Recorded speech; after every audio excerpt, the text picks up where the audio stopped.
खबरों के सफर में आगे बढ़ेंगे। जब हर तरफ लव जिहाद का शोर फैला हुआ है, सांप्रदायिकता और ध्रुवीकरण की बातें हो रही हैं, तो यूपी के अमरोहा और अयोध्या के दो परिवारों की एक कहानी नजीर बनकर सामने आती है कि मजहब की दीवार जिंदगी से बढ़कर नहीं है। दो परिवारों के दो लोगों की जान बचाने के लिए कैसे सारी बेड़ियों को तोड़ इनमें खून का रिश्ता बन गया, देखिए ये खास रिपोर्ट।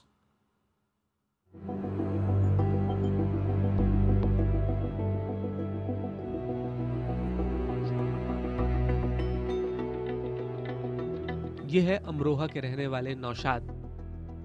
नौशाद की जिंदगी आज दवाओं की मोहताज है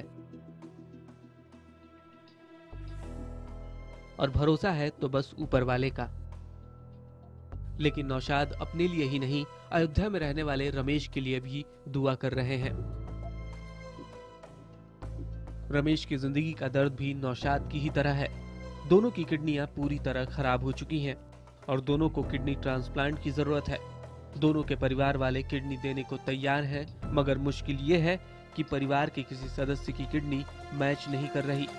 पर ये करिश्मा ही है कि रमेश को नौशाद और नौशाद को रमेश के आंगन में उम्मीद की आखिरी किरण दिखी है।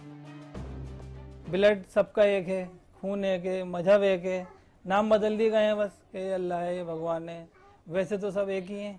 हमारे परिवार किसी की मदद नहीं कर रहा है, तो उन्हें अदला बदली हो रही है। उनकी वाइफ हमको देंगी, हमारी भाभी उनको देंगी, उसी में अदला बदली होगा।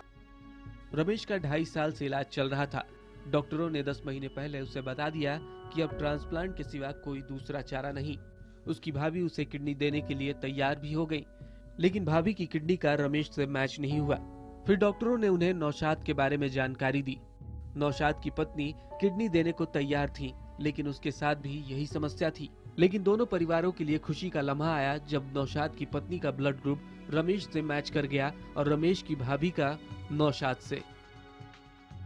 एक हिंदू जो फैमिली है वो एक मुस्लिम फैमिली के साथ मिलके ट्रांसप्लांट करने को तैयार हुआ है, जिसमें एक पार्टी जो है वो एक हिंदू पार्टी है, दूसरा पार्टी एक मुस्लिम पार्टी है। जाहिर है अब रमेश और नौशाद की जिंदगी की छूट रही डोर दोनों परिवारों ने मिलकर थाम ली है और साथ ही धर्म और मजहब के नाम पर लड़ने वालों के सामने ये नजीर भी पेश की है कि हिंदू हो या मुसलमान, खून का रंग एक ही है। धर्म को सियासत के नजरिए से देखते तो नौशाद और रमेश की जिंदगी शायद कुछ और दिनों के लिए होती, लेकिन वो कहते हैं ना कि इंसान को इंसानियत की नजरों से देखिए, बहुत अच्छा लगेगा। एक बार वाकई सचमुच देखकर तो देखिए। अमरोहा से तारिक, लखनऊ से शलभमणि त्रिपाठी और वीडियो जर्नलिस्ट बिंब बादर के साथ पायल भुयन, IBN 7 दिल्ली।